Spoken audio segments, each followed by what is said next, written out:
I came to Christmas dinner but Mom said, "You're a leech. You're not welcome. Get out." That moment changed everything for me. Before we dive into the story, I'd love to know, where are you watching from? Drop it in the comments. I'm always curious to see how far these stories reach. Now let's get into it. It was Christmas evening, the kind you'd expect to be filled with warmth and comfort. Snowflakes drifted outside, houses glowed with lights, and the smell of roasted turkey and cinnamon pies lingered in the air. I carried a small homemade pie to my mother's house, clutching it with more hope than pride. It wasn't much, but it was all I could manage, and I thought maybe it would remind my family that I still cared, that I still belonged. The moment I stepped inside, the room shifted. Conversations slowed, eyes glanced toward me, and then my mother's voice cut through the holiday noise like a blade. "You're a leech. You're not welcome. Get out." I stood frozen, pie trembling in my hands. For a second I thought maybe I'd misheard her. Maybe she was joking. But the contempt on her face told me otherwise. Jason and Megan, my siblings, sat silent. Jason stared into his plate as if the mashed potatoes held the answers, while Megan busied herself fixing her daughter's sweater. No one looked at me. No one defended me. The betrayal stung deeper than her words. I had sacrificed so much for them. I worked multiple jobs to help Jason through college. I gave up my own degree to care for Mom when she was sick. I babysat Megan's kids for free whenever she needed. And yet, when Mom labeled me a burden, they didn't argue. They didn't even blink. I tried to speak, my voice barely holding together. "Mom, I just wanted out," she repeated, sharper this time, pointing toward the door. My chest tightened. I gently placed the pie on the counter, the same pie I thought would bring me closer to them, and turned away. I didn't even fasten my coat before stepping into the cold. The night air hit me raw and merciless. Behind me, as the door shut, the chatter and laughter resumed, as though my presence, and my humiliation, meant nothing at all. Snowflakes stung my cheeks as I walked away, my hands shoved deep into my pockets. And it hit me. Family wasn't always the people you were born to. Sometimes they were the ones who broke you first. That Christmas, mine shattered me in front of everyone. When I got back to my apartment that night, the silence wrapped around me like a reminder of everything I had lost. I sat on the edge of my worn-out couch, my mind drifting to the years I had spent giving every piece of myself to them. It was impossible not to replay it all in my head, the endless sacrifices I made that no one seemed to remember. In my early 20s, while my friends were going out, chasing careers and living their lives, I was clocking in at 2 different jobs. I barely slept, just so Jason could stay in college without worrying about tuition. I was proud back then, thinking that if I carried part of his burden, we would all succeed together. Instead, the thanks I got was silence when I needed him most. Then there were the years with Mom. Her health had slipped, and instead of walking across a graduation stage with my degree, I was sitting in waiting rooms, picking up prescriptions and cooking meals she barely touched. I thought choosing her over myself would prove my love, but it only ended up erasing me. My future was put on hold indefinitely, and no one seemed to notice that I had dreams too. And Megan, how many nights did I stay up rocking her kids to sleep, wiping away tears that weren't mine, so she could make it to her job without worrying. I never asked for money.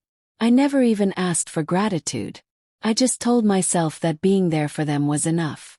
Maybe one day they'd return the kindness. Maybe one day they'd see me.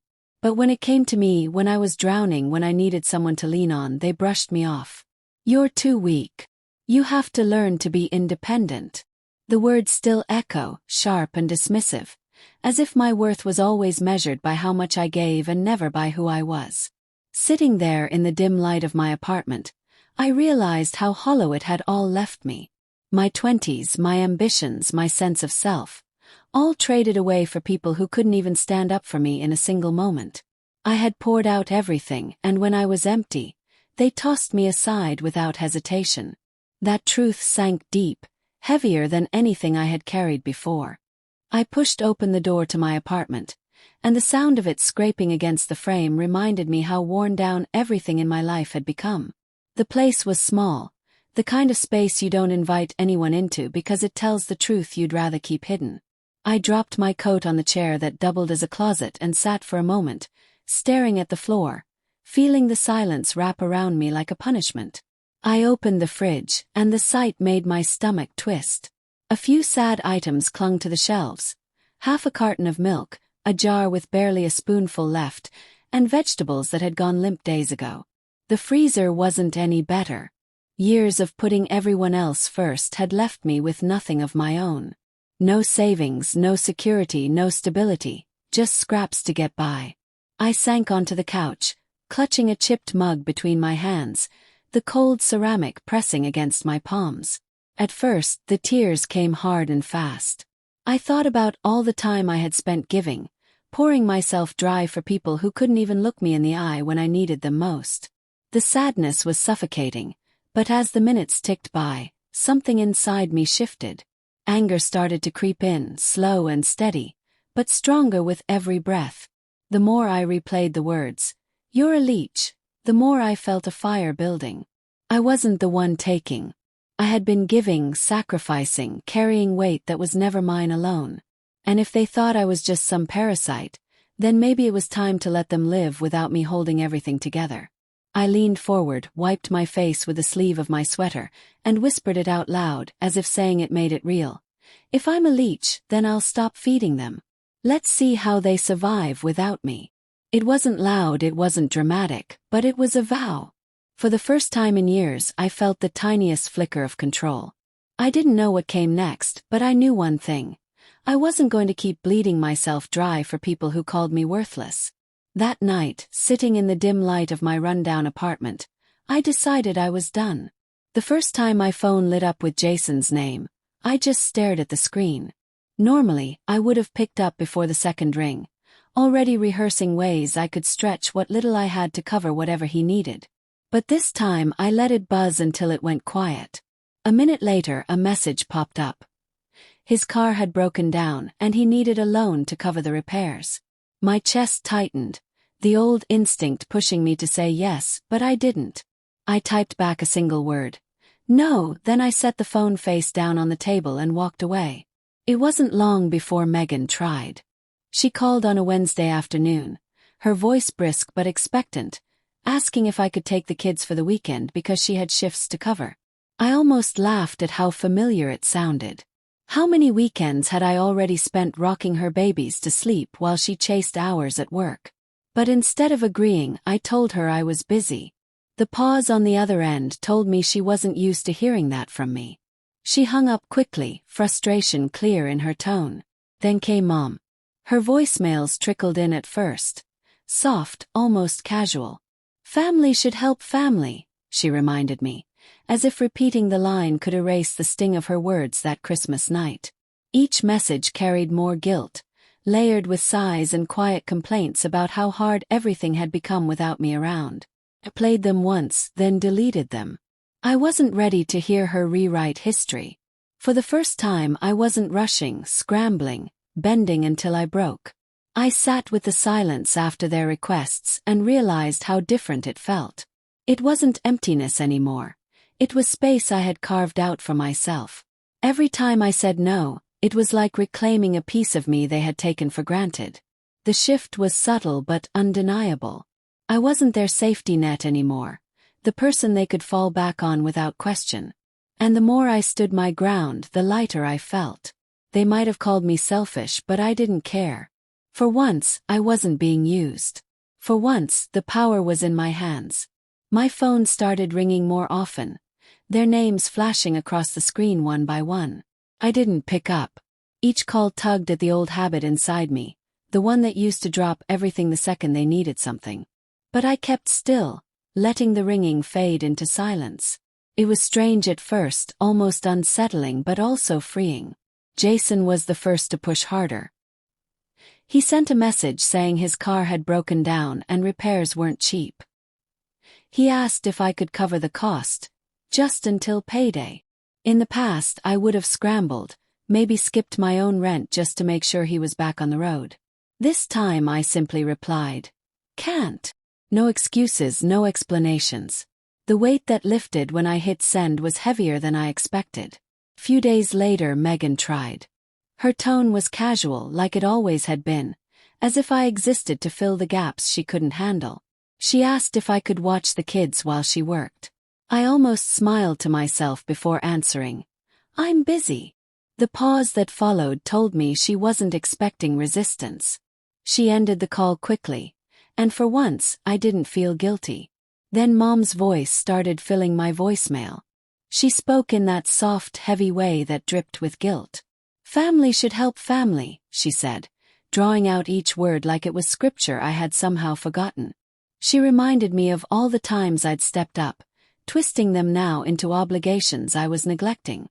But every time I heard her voice, I pressed delete before the message could finish.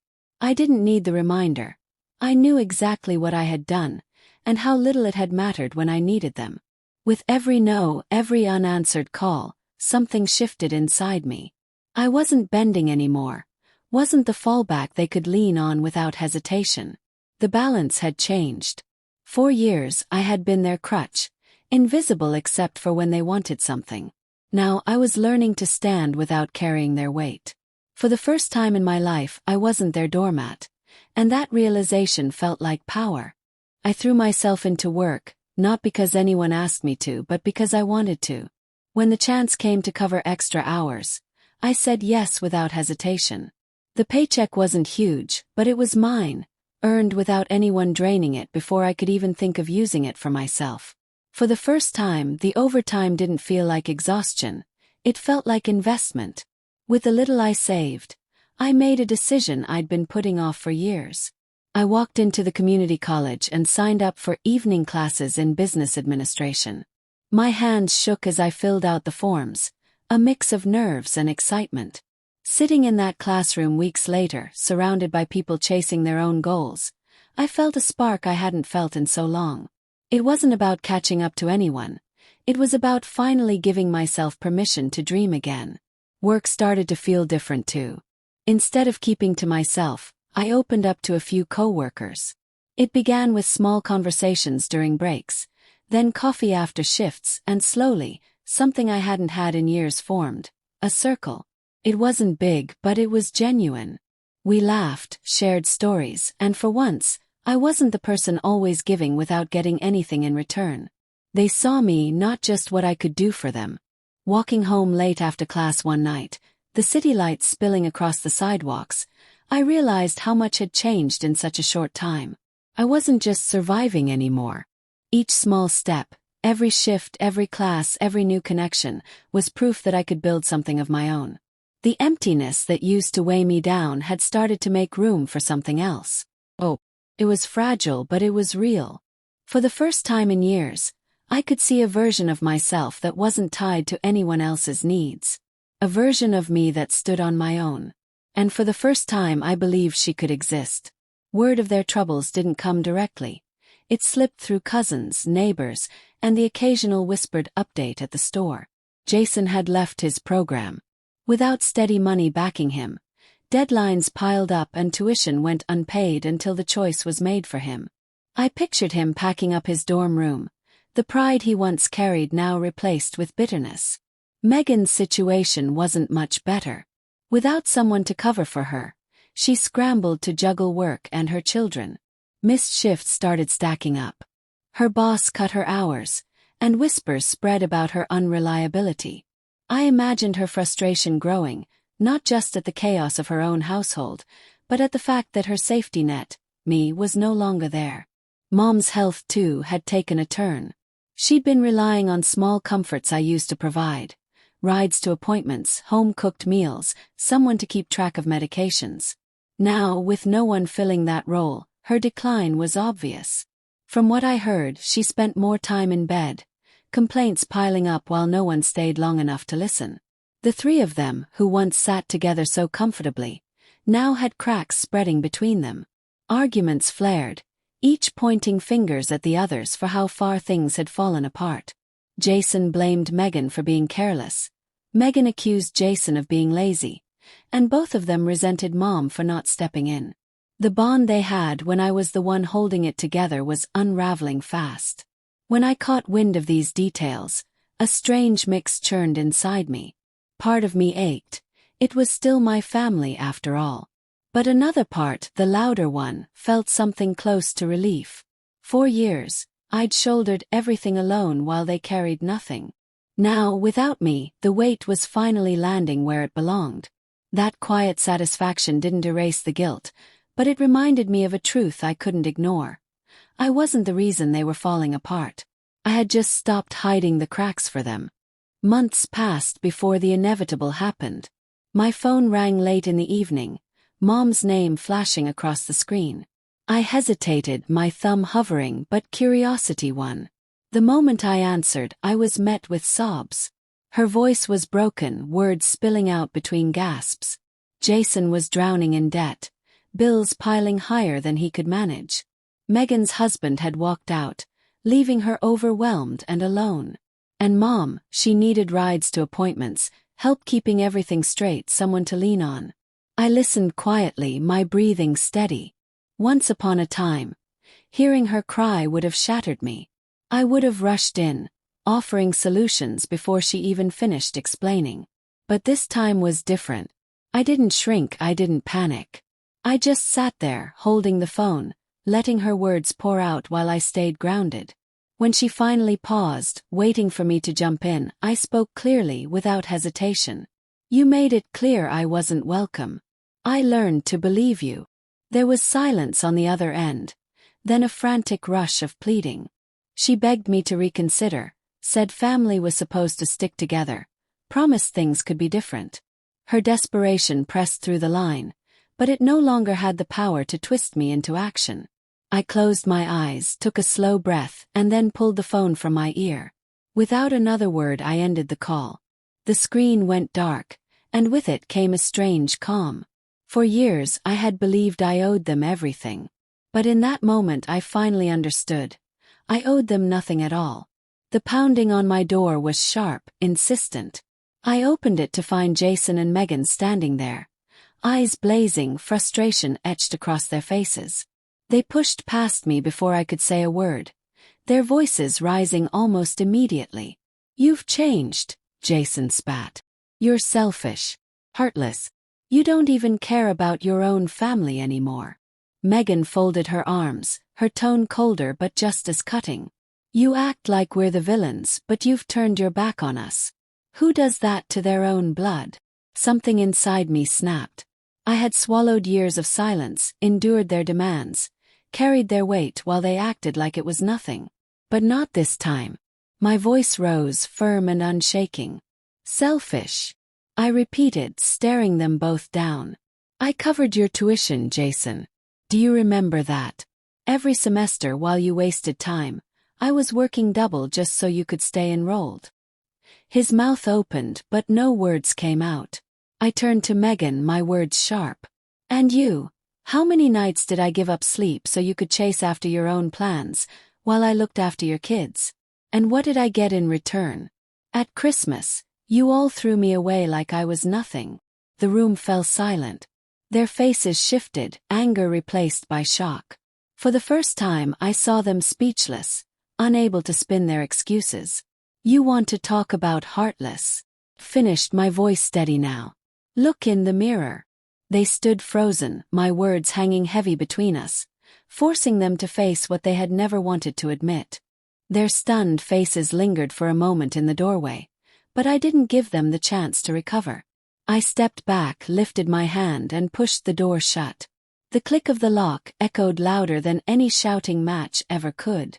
For the first time in years, I didn't feel the need to defend myself, to plead for understanding, or to chase their approval. The silence that followed wasn't empty. It was freedom. My revenge wasn't about screaming or plotting. It was about denying them the access they once took for granted. I sat down on my worn couch, breathing steady, a strange calm washing over me. Let them call me cold. Let them crumble without my hands propping them up. I didn't need to prove anything anymore. Each day that passed after that moment, I noticed the shift inside me. Their chaos no longer bled into my life. While they unraveled, I began piecing myself back together, quietly, steadily, on my own terms. My strength no longer came from sacrifice but from finally choosing myself. 1 year later, I stood in my own kitchen, the scent of roasted chicken and cinnamon drifting through the air. My tiny apartment glowed with warm lights, the table set with care. Friends trickled in carrying wine, cookies, and smiles. Their laughter filled the space, bouncing off walls that once knew only quiet. As we gathered around the table, plates full, glasses clinking, I felt something I had never truly felt before: belonging. Not because I had bent myself to earn it, but because these people chose to be here with me. I looked around and realized this was my new beginning. My revenge had never been about tearing anyone down. It was about walking away and finding peace. By leaving the people who broke me, I created room for those who lifted me up. I didn't need approval from the ones who once called me a burden. I finally had something better. My own life, my own family, built from love, not obligation. And that was the best Christmas gift I could ever give myself.